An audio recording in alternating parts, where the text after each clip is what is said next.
짧은 삶의 은혜도 무뎌지고 곧 사라질 것에 내 맘 두네. 헛되고 헛된 것들을 바라보며 그 은혜를 놓치며 살았네. 주어진 삶을 묵묵히 살아가며 날 붙드신 주 예수를 보내. 사망 가운데 놓여진 나의 삶은 날 건지신 그 이름 예수. 나의 한숨을 바꾸셨네. 주를 향한 노래로, 소망의 노래로 나의 눈물을 거두신 주 예수 이름 안에 살게 하소서.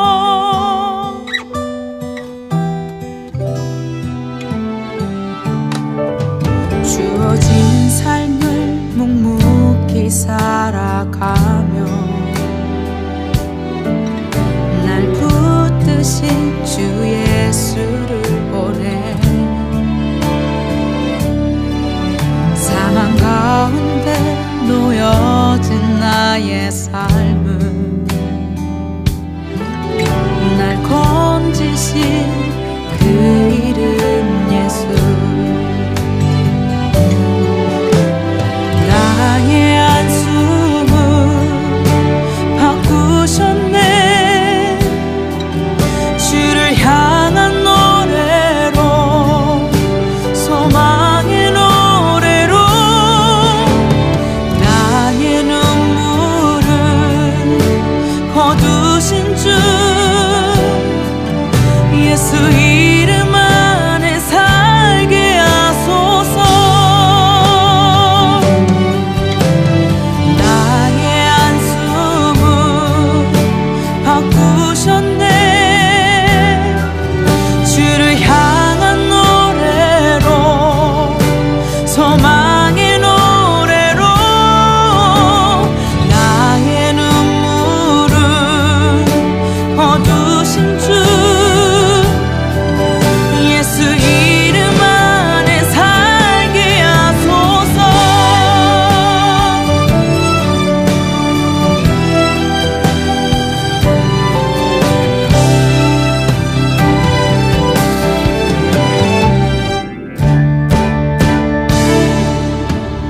나의 한숨을 바꾸셨네.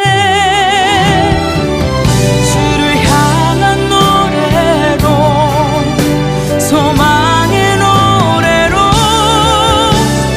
나의 눈물을 거두신 주 예수 이름 안에 살게 하소서. 예수 이름 안에 살게 하소서.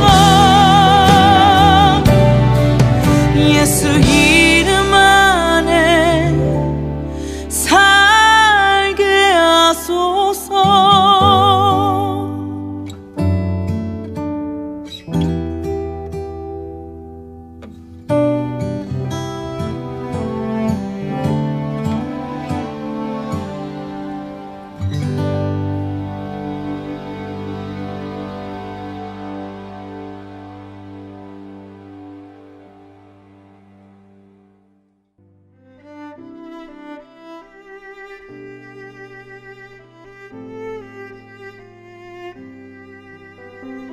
오호라, 너희 모든 목마른 자들아 물러나오라.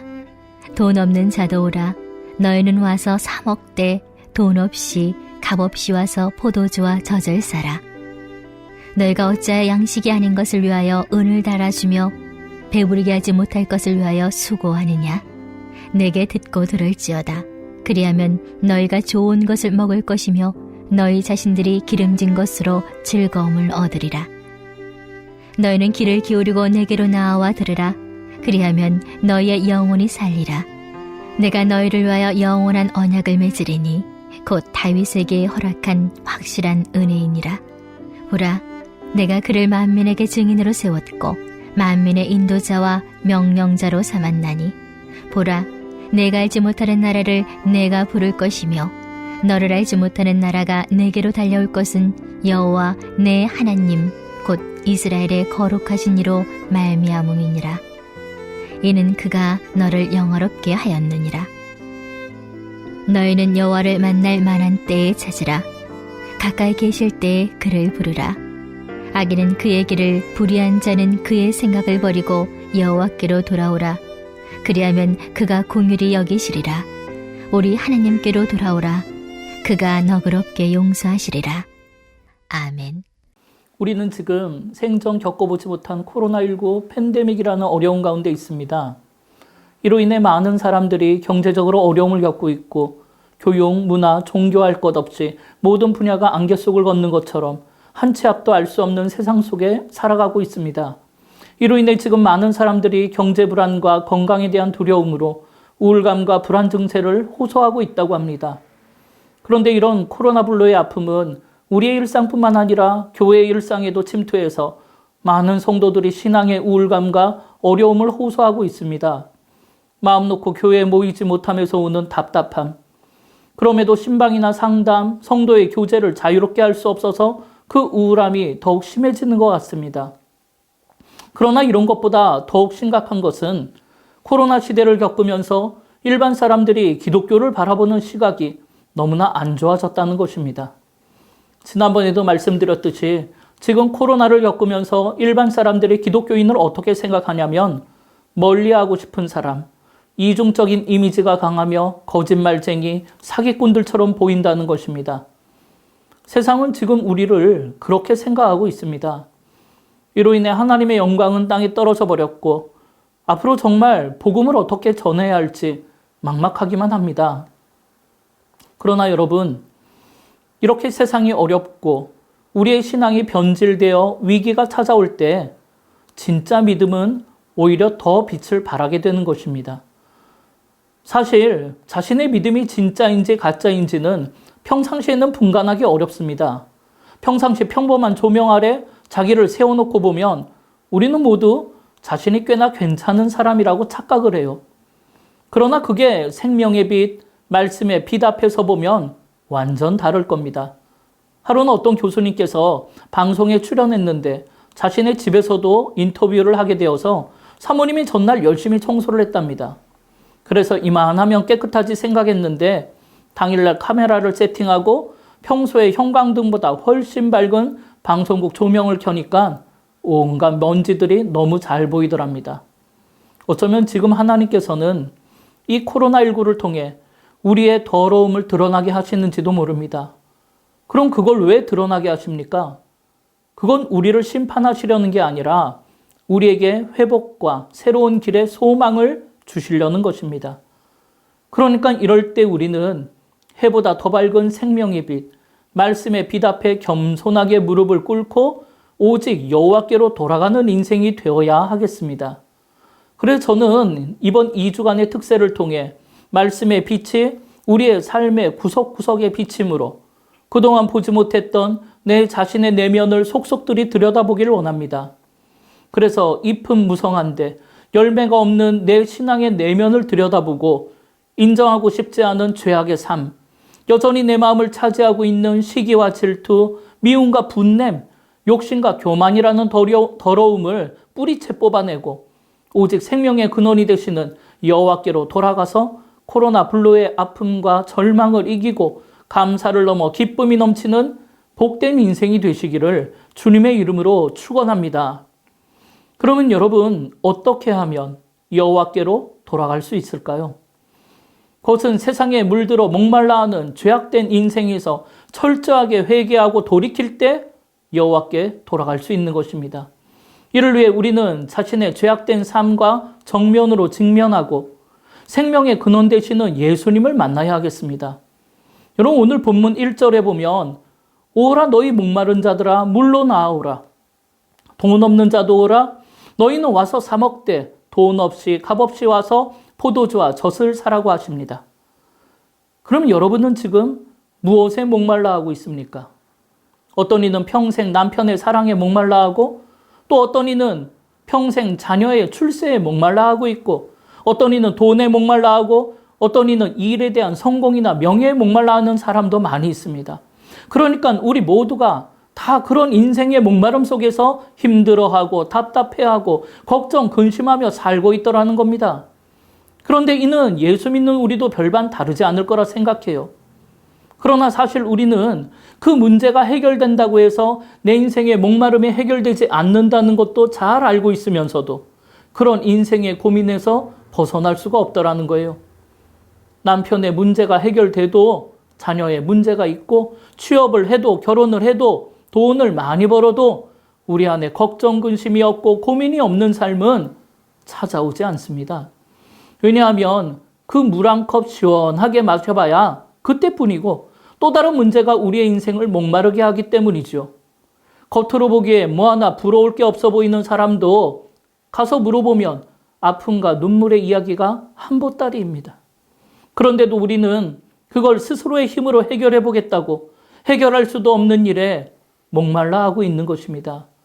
그래서 오늘 이사야 선지자가 2절에서 이렇게 말하는 것입니다. 너희가 어찌하여 양식이 아닌 것을 위하여 은을 달아주며 배부르게 하지 못할 것을 위하여 수고하느냐. 내게 듣고 들을지어다. 그리하면 너희가 좋은 것을 먹을 것이며 너희 자신들이 기름진 것으로 즐거움을 얻으리라. 여러분, 지금 이사야 선지자가 뭐라고 말하는 겁니까? 번지수가 잘못되었다는 것입니다. 왜 해결하지도 못할 일을 붙들고 은을 달아주며 그런 것을 위해 수고하며 힘을 쏟고 있냐는 것입니다. 그럼 여러분, 어떻게 해야 한다는 것입니까? 이사야 선지자는 우리 인생의 목마름을 해결하고 진정한 기쁨과 행복을 누리려면 6절에서 7절에 뭐라고 얘기합니까? 여호와께로 돌아오라는 것입니다. 너희는 여호와를 만날 만한 때에 찾고 가까이 계실 때에 부르라는 것입니다. 또 악인은 그의 길을, 불의한 자는 그의 생각을 버리고 여호와께로 돌아오라는 것입니다. 그리하면 그가 긍휼히 여기시고 너그럽게 용서하실 것이라고 권면하는 것입니다. 사랑하는 여러분, 저 또한 그 당시 이사야 선지자와 똑같은 심정으로 여러분께 말씀드립니다. 여러분, 여호와께로 돌아오시기 바랍니다. 주님을 만날 때에, 만날 만한 때에 찾으시고 가까이 계실 때에 부르시기 바랍니다. 지금이야말로 은혜 받을 때요, 지금이야말로 구원의 날인 것입니다. 따라서 우리 모두가 이번 특세를 통해 내가 지금 어떤 모습으로 살고 있는지, 내가 지금 어디를 향해 달려가고 무엇을 고민하며 무슨 인생의 목마름을 가지고 살고 있는지를 살펴보고 그 모든 길에서 돌이켜서 살아계신 주님을 인격적으로 만나시기를 간절히 바랍니다. 그런데 여러분, 그렇게 주님을 만나라고 하니까 어떤 분이 제게 이렇게 묻습니다. 목사님, 어떻게 하면 예수님을 인격적으로 만날 수가 있습니까? 여러분, 저는 목회를 하면서 수많은 사람들이 예수님을 만나는 장면을 목격했습니다. 그러면서 가만 보니까 그들이 예수님을 만날 때 공통적으로 일어나는 일을 발견하게 되었습니다. 그것이 뭐냐면 제일 먼저 자신의 죄악과 직면하는 것입니다. 그래서 그 죄로부터 철저한 회개와 돌이킴의 역사가 일어나야 주님을 만날 수 있는 것입니다. 일전에도 말씀드렸듯이 저는 모태신앙으로 서원 기도를 하고 태어나서 목사가 되겠다고 어릴 때부터 열심히 신앙생활을 했습니다. 그런데 실제로 고등학교 2학년 때까지 주님을 만나본 적이 없습니다. 그런데 친구들을 보니까 주님을 만났다고도 하고 은혜 받았다고도 하는 겁니다. 그래서 겉으로는 그런가 보다 했지만 제 속으로는 과연 주님을 만난다는 것은 어떤 느낌일까? 이게 너무나 궁금한 거예요. 그러다가 고2 수련회가 다가온 겁니다. 그래서 올라가기 전부터 꼭 주님을 만나야겠다고 마음을 먹고 올라갔어요. 그리고 마침 교회에서 중보기도 대장 권사님이 우리조 선생님이 된 거예요. 아니나 다를까 저녁에 모든 프로그램이 끝나고 나니까 권사님이 우리조는 밑에 성전에 가서 기도회를 하자는 거예요. 그래서 드디어 때가 됐다고 생각하고 내려가서 사생결단으로 기도를 했습니다. 그런데 권사님께서 성령 받으려면, 주님을 만나려면 먼저 회개를 해야 한대서 막 회개를 하기 시작했어요. 그런데 한 10분쯤 회개하고 나니까 뭐 더 이상 할 말이 없더라고요. 그래서 권사님, 회개할 게 더 이상 없어요. 그러니까 권사님이 회개의 영을 달라고 기도하라고 하는 겁니다. 나는 성령 달라고 기도하는데 이 회개의 영은 또 뭔 영이래? 그러면서 회개의 영을 달라고 막 기도를 했어요. 그런데 그렇게 있는 죄, 없는 죄 다 짜내서 기도하던 어느 순간 갑자기 생각지도 못했던 저 5살 어릴 때 유치원 때부터 다 기억나기 시작하는데 마치 영화처럼 보여지는 겁니다. 그래서 같이 놀다가 옆에 친구를 미워한 마음부터 가정을 원망하고 세상을 원망하던 마음까지, 그러니까 제가 너무나 더러운 죄인이더라고요. 그래서 그렇게 한참을 회개하던 어느 순간 갑자기 제 마음이 막 뜨거워지고 성령으로 충만하게 되는 게 느껴지더라고요. 그러더니 지금 여기에 예수님이 나와 함께 계심이 확 느껴지고 그 주님이 나의 이런 더러운 죄를 위해 돌아가셨음이 절절하게 느껴지는 겁니다. 그래서 너무나 죄송하다고, 너무나 감사하다고 눈물 콧물 다 쏟아가면서 기도한 거예요. 그리고 어느 순간이 되니까 마음의 편안함과 기쁨이 충만해져서 뭐든지 할 수 있다는 마음이 들더라고요. 그리고 눈을 떠보니까 밤 11시에 시작한 기도였는데 새벽 4시가 되었더라고요. 그날 저는 그렇게 주님을 만난 겁니다. 이렇게 우리가 진정 여호와께로 돌아가고 싶다면, 진정 주님을 인격적으로 만나고 싶다면 내 안에 있는 모든 더러움, 아무도 모르는 나의 은밀한 죄, 내가 잊어버리고 살았던 모든 것을 십자가의 주님 앞에 모두 다 쏟아내야 나를 구원하신 주님, 바로 오늘도 내 삶에 역사하시는 부활의 주님을 만날 수가 있는 것입니다. 그런데 여러분, 제가 그날 그렇게 주님을 만난 이후에 궁금한 게 하나 있더라고요. 그게 뭐냐면 어릴 때부터 주님을 만나게 해달라고 한두 번 기도한 게 아닌데 왜 그때는 만나지 못하고 그날 그 수련회 때에 주님을 만났을까 하는 거예요. 나중에 제가 그 이유를 찾아냈는데 여러분, 그게 뭐냐면 그때가 가장 간절했기 때문이에요. 그때는 정말 주님을 만나지 못하면 한 치 앞도 바라볼 수 없는 풍랑의 세상을 살아갈 자신이 없었습니다.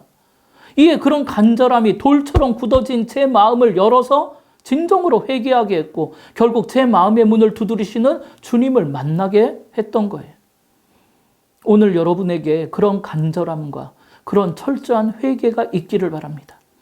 저는 이번 특세에 정말 주님을 만나고픈 간절함, 여호와께로 돌아가서 다시 첫사랑의 감격으로 살고 싶은 그 간절함이 우리 안에 있기를 바랍니다. 그런데 여러분, 참으로 놀라운 건 그런 마음을 주시는 분도 주님이시고 주님은 내가 주님을 찾으려고 만나려고 찾아가기 전에 언제나 주님은 먼저 우리를 찾아오시더라는 겁니다. 선악과를 따먹고 두려움 가운데 숨어있던 아담도 하나님이 먼저 찾아오셨잖아요. 세상을 쫓아 살다 모든 걸 다 잃고 야복나루터에서 죽을까 두려워 덜덜 떨고 있는 야곱도 하나님이 먼저 찾아오셨고 아무런 소망 없이 광야에서 살아가던 모세도 주님을 부인하고 욕했던 베드로도 주님을 대적하고 핍박하던 사도 바울도 주님이 먼저 찾아오셨다는 거예요. 그리고 오늘 갈급한 인생에 목말라하고 울고 있는 우리도 주님이 먼저 찾아오실 것입니다. 그래서 요한계시록 3장 20절에 보면 볼지어다 내가 문 밖에 서서 두드리노니 누구든지 내 음성을 듣고 문을 열면 내가 그에게로 들어가 그로 더불어 먹고 그는 나로 더불어 먹으리라고 했습니다. 물론 내가 결심을 하고 문을 열었다고 생각하지만 두드리지 않는 문을 여는 사람은 아무도 없습니다. 따라서 오늘 여러분의 마음의 문을 두드리시는 주님께 닫혔던 마음의 문 활짝 여시고 그 주님을 내 인생의 주인으로 모셔드림으로 주님이 주시는 강 같은 평화, 샘솟는 기쁨 가운데 살아가시기를 주님의 이름으로 축원합니다. 그렇게 나를 먼저 찾아오신 주님을 만나고 인생의 목마름을 해결했던 사람 중에 우리가 잘 아는 사마리아 수가성에 살던 여인이 있었습니다. 요한복음 4장에 보면 하루는 예수님께서 유대인이라면 굳이 지나가지 않는 사마리아 땅을 기어코 가시겠다고 그곳으로 가신 적이 있어요. 그리고 거기 우물가에서 한 여인을 만나신 것입니다. 그런데 여러분, 그 여인은 평범한 인생이 아니었어요. 무슨 이유에선가 그녀는 천대받는 사마리아인 사이에서도 더 천대를 받아서 사람들 앞에 떳떳하게 나서지도 못해서 아무도 없는 숨이 막히는 뜨거운 한낮에 물을 길러 와야만 하는 기구한 여인이었어요. 아마 여러 남자들을 거치면서 부정한 여인이라고 낙인이 찍혀서 조롱과 천대를 받고 핍박을 받는 그런 인생이었던 것 같습니다. 그런데 예수님은 마치 그 여인을 일부러 찾아가신 것처럼 그 우물가에서 그 여인과 만난 거예요. 그러면 왜 예수님께서는 그녀를 만나러 가셨을까요? 그것은 그녀의 목마름을 아셨기 때문입니다. 예수님께서는 그녀에게 나에게 물을 좀 줄 수 있냐고 물으며 물을 길러온 그녀의 마음을 두드리고 계신 거예요. 그런데 그런 예수님의 물음에 그녀가 뭐라고 대답합니까? 요한복음 4장 9절에 보면 당신은 유대인으로서 어찌하여 사마리아 여인인 나에게 물을 달라고 하냐고 그렇게 쌀쌀맞게 대답을 하는 거예요. 왜냐하면 유대인은 사마리아인하고 상종을 하지 않기 때문이죠. 그래서 나에게 물은 있지만 유대인인 당신에게 나는 물을 줄 수 없다고 말을 하는 거예요. 그런데 그런 그녀에게 예수님이 뭐라고 하시냐면 네가 만일 내가 누구인지 알았다면 오히려 네가 나한테 물을 달라고 구하였을 것이요 내가 너에게 생수를 주었을 것이라고 말씀을 하세요. 그러니까 그녀는 농담도 잘하셔. 내가 보기엔 당신은 물 기를 그릇도 없고 이 우물은 깊은데 어디서 생수를 얻겠냐고 예수님께 비아냥거립니다. 그런데 여러분, 지금 우리가 딱 이 여인처럼 신앙생활을 하고 있는 거예요. 우리가 그렇게 많은 설교를 듣고 그렇게 많이 기도하는데도 왜 예수님을 예배 가운데 만날 수가 없습니까? 왜 예수님이 나와 함께 하시다는 것을 느낄 수가 없습니까? 그것은 이 사마리아 여인처럼 우리는 늘 내가 아는 지식의 한계로 말씀을 이해하고 판단하기 때문이에요. 그러나 여러분, 우리 하나님은 믿음의 대상이지 우리가 이해하고 판단하는 대상이 아닙니다. 따라서 하나님을 우리의 작은 머리, 우리의 작은 지식으로 이해하거나 판단하려 한다면 날 찾아오신 주님을 만날 수가 없는 거예요. 이에 예수님께서 비아냥거리는 그녀에게 뭐라고 하냐면 요한복음 4장 13절에서 14절에 보면 예수께서 대답하여 이르시되 이 물을 마시는 자마다 다시 목마르려니와 내가 주는 물을 마시는 자는 영원히 목마르지 아니하리니 내가 주는 물은 그 속에서 영생하도록 솟아나는 샘물이 되리라. 그러니까 그 여인이 눈이 번쩍 뜨이면서 과연 영원히 목마르지 않는 물이 있다면 내게 주어 다시는 이곳에 물길로 오지 않게 해달라고 말을 하는 거예요. 왜냐하면 그녀는 사람들의 눈을 피해 뜨거운 한낮에 물길로 오는 것이 너무나 싫기 때문입니다. 이렇게 주님은 지금 목말라 죽어가는 그녀의 영적 상태를 이야기하시는데 그녀는 여전히 육신적인 목마름의 근거에 이야기하고 있는 것입니다. 이렇게 우리의 인생이 목마르고 우리의 삶에 평안과 기쁨이 없는 것은 지금 내가 주님과의 대화의 코드가 맞지 않아서 그런 것입니다. 따라서 오늘 우리는 주님이 내게 무슨 말씀을 하시며 내가 어떻게 살아가기를 원하신지를 깨닫기 위해서 주님과의 대화의 코드를 맞춰야 날 찾아오신 주님을 만나고 느끼고 동행할 수가 있는 것입니다. 그리고 그렇게 주님을 깊이 만나고 내가 주님 안에, 주님이 내 안에 거하시는 인생이 되어야 인생의 목마름이 해결되고 무엇이든지 구하면 그대로 이루어지는 인생이 되는 것입니다. 나에게 물을 좀 줄 수 있겠니? 아마 주님은 오늘 우리에게도 이 질문을 하실 거예요.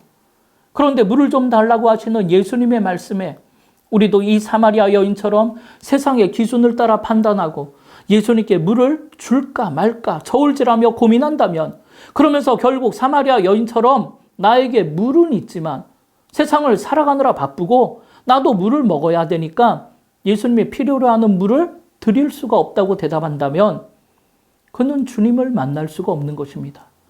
그러니까 그런 사람은 늘 기도하는 게 하나님이 나에게 물질 주시고 건강 주시고 앞날에 축복을 주셔야 하나님을 위해 펑펑 쓰겠다고 기도하는 거잖아요. 그런데 여러분, 그 기도를 들으시는 하나님 편에서 생각해 보세요. 하나님은 돈이 있든지 없든지 하나님이 일하시는데 아무런 상관이 없습니다. 그거 없어도 우리 하나님 뜻하신 일 다 이룰 수가 있어요. 그렇다면 주님은 왜 있어도 되고 없어도 되는 그 물을 우리에게 좀 달라고 이야기하실까요? 그것은 오늘 내가 여호와께로 돌아가는 데 있어서 내 손에 들려있는 것, 더 정확하게 말하면 내가 쩔쩔매며 목말라 하는 그것으로 인해 내 눈이 가려지고 있는가를 점검하기에 가장 유익하기 때문에 그래요. 여호와께로 돌아가고는 싶지만 막상 돌아가고자 하면 가정의 문제, 인생의 문제 때문에 망설여지고 직장과 처한 환경 때문에 고민하고 나에게 물은 있지만 그 물은 내가 마시기에도 부족한데 이걸 드려야 하나?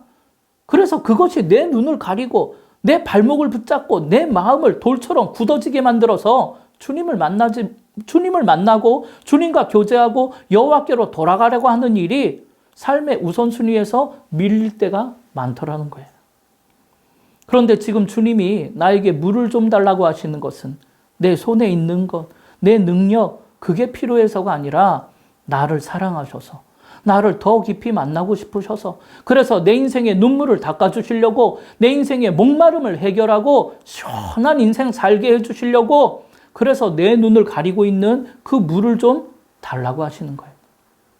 그런데 우리는 내가 가지고 있는 것, 내가 처한 상황 때문에 주님께 물을 드리기를 주저한다면 그것이 내 삶의 우상이 되고 그것이 내 눈과 마음을 닫아버려서 우리는 생명의 주님을 만날 수가 없는 것입니다.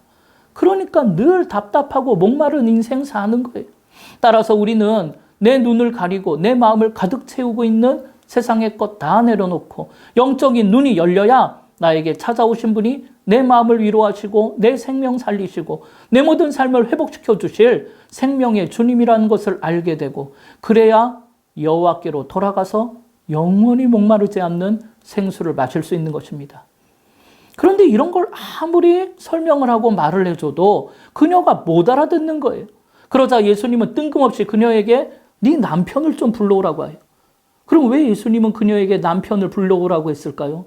그 여인이 구원받는 자리에 남편이 필요했기 때문일까요? 그렇지 않아요.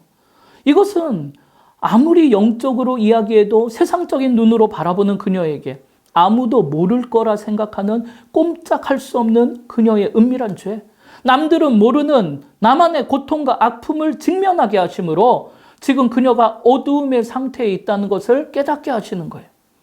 마찬가지로 오늘 우리도 내 앞에 서 있는 생명의 빛이 되시는 예수님을 보고도 세상의 욕심과 죄악으로 눈이 멀어서 알아보지 못한다면 아무도 알지 못하는 은밀한 죄, 나의 아픔과 눈물, 나의 마지막 자존심을 건드려서 터뜨리실 것입니다.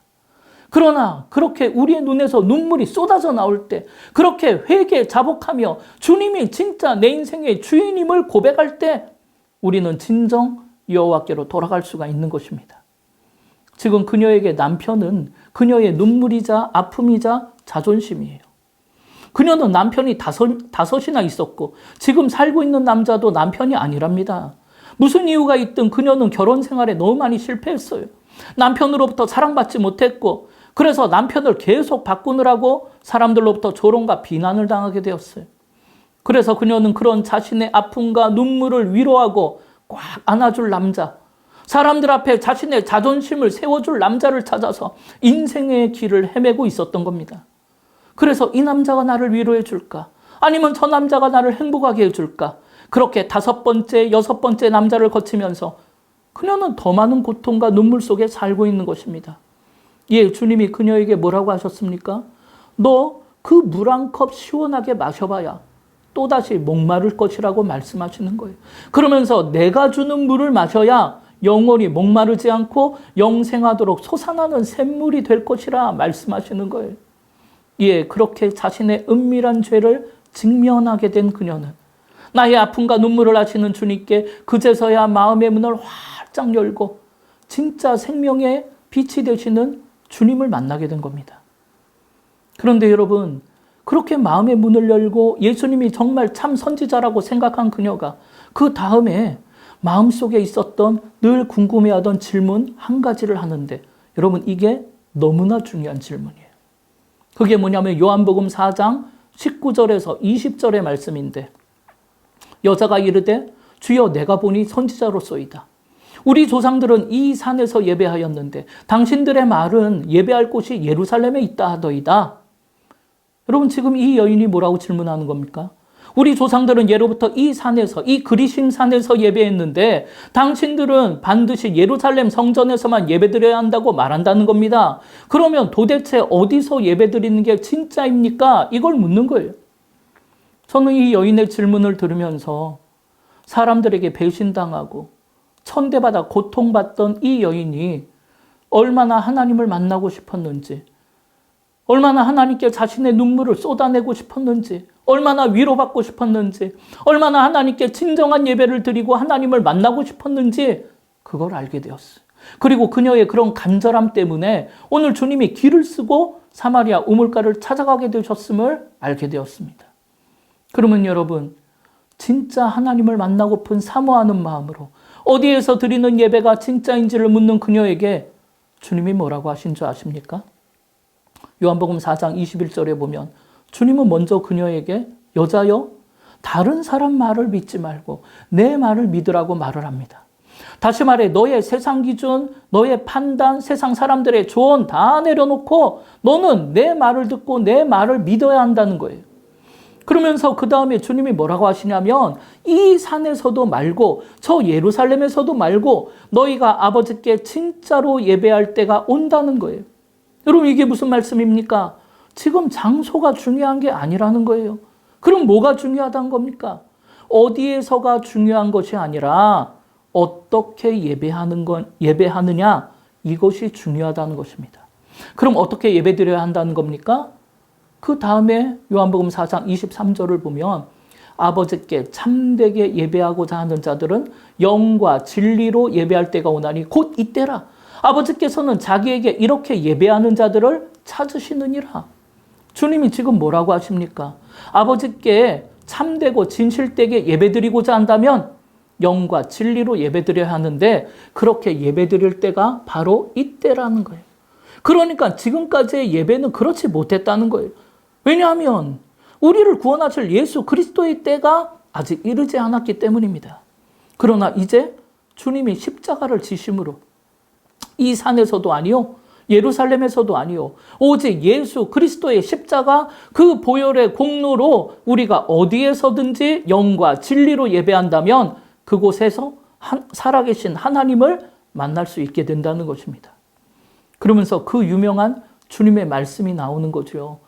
그래서 요한복음 4장 24절을 보면 하나님은 영이시니 예배하는 자가 영과 진리로 예배할지니라.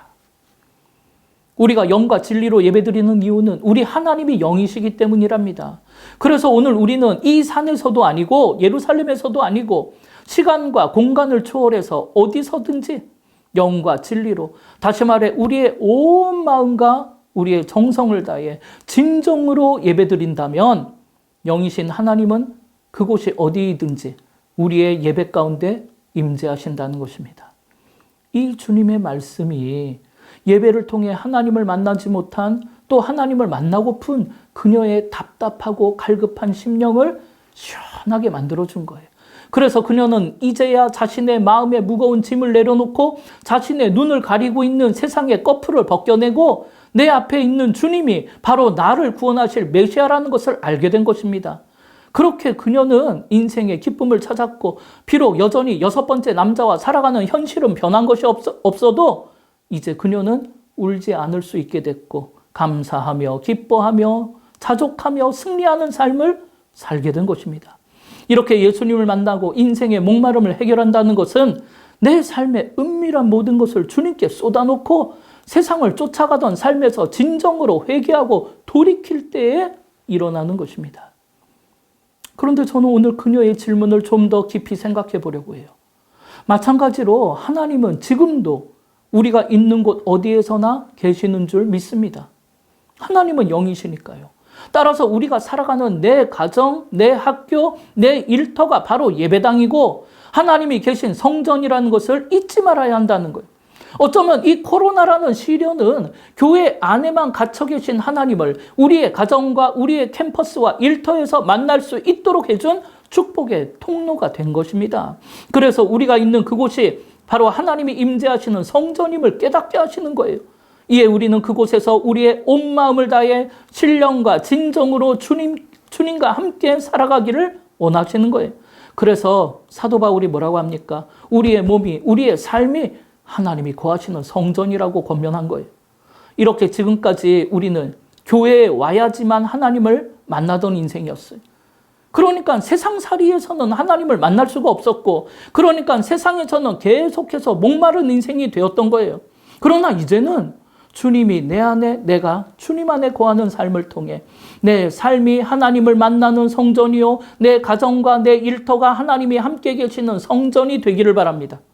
그럴 때 세상은 우리를 통해 소망의 빛, 생명의 빛이 되시는 주님을 발견하게 될 것이요, 그럴 때 세상의 어두움은 물러가고 새날이 밝아오며 하나님의 정의와 평화가 가득한 세상으로 회복될 줄 믿습니다.